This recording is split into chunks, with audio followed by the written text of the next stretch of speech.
ABN9च्या बातमीपत्रात आपलं स्वागत। सुरुवातीला नजर मारू याच्या टॉप स्टोरीजवर। कर्जमाफीच्या आकडेवारीवरून गोंधळ, कोऱ्या सातबाऱ्यासाठी प्रतीक्षा, कर्जमाफीसाठी शेतकऱ्यांचा सुटला संयम।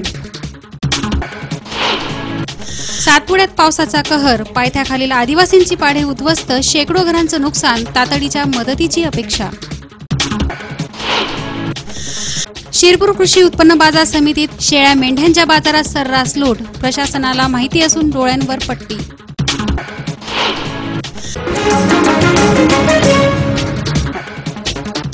बातमी 1.5 लाख रुपयापर्यंतचे कर्ज सरसकट माफ करीत 40 लाख थकबाकीदार शेतकऱ्यांचा 7/12 कोरा करण्याची घोषणा मुख्यमंत्री देवेंद्र फडणवीस यांनी केली असली तरी त्यासाठी किमान 1.5 ते 2 महिन्यांचा अवधी लागणार। बँकांशी चर्चा सुरू असून निधी उभारणीचे प्रयत्न सुरू आहेत। त्यामुळे थकबाकीदार शेतकऱ्यांचा 7/12 कोरा होऊन या हंगामासाठी नवीन कर्ज उपलब्ध होण्यासाठी प्रतीक्षाच करावी लागणार आहे।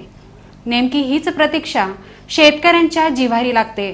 याचे परिणाम आता खानदेशात तथा उत्तर महाराष्ट्रात दिसायला लागलेत। कर्जमाफीचा लाभ नेमका किती शेतकऱ्यांना मिळणार याबाबतच्या शासन निर्णयातील तरतुदींमुळे गोंधळ निर्माण झाला आहे। कर्जमाफीचा बोजा मोठा असल्यानं बँकांकडून कमीत कमी व्याजदराने हप्ते पाडून घेण्यासाठी सरकारची बोलणी सुरू आहे। व्यक्ती व संस्थांच्या ठेवी स्वीकारण्यासाठी आणि विविध खाती व महामंडळाच्या ठेवी स्वीकारण्यासाठी आर्थिक महामंडळ स्थापन करण्यासही काही महिने लागतील।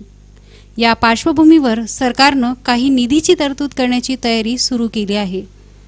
निकषात बसत असल्याचं हमीपत्र भरून थकबाकीदार शेतकऱ्यांना नवीन कर्ज दिलं जाईल आणि नंतर कागदपत्रांची छाननी होईल। मात्र बँकांनी त्याबाबतची प्रक्रिया सुरू केलेली नाही। सरकारकडून निधी उपलब्ध झाल्याशिवाय थकबाकीदारांना नवीन कर्ज वाटप होणार नाही। आर्थिक परिस्थिती बिकट असल्यानं खर्च कमी करण्यासाठी शासन निर्णयात केवळ 4 वर्षाच्या कर्जालाच माफी देण्यात आली। कर्जमाफीचे आकडे फसवे असून आर्थिक बोजा 34,000 कोटी रुपये नाही, तो अतिशय कमी असल्याचा आरोप होतोय। दरम्यान 4 वर्षात पीक कर्ज घेतलेल्या थकबाकीदार शेतकऱ्यांची संख्या 10-12 लाख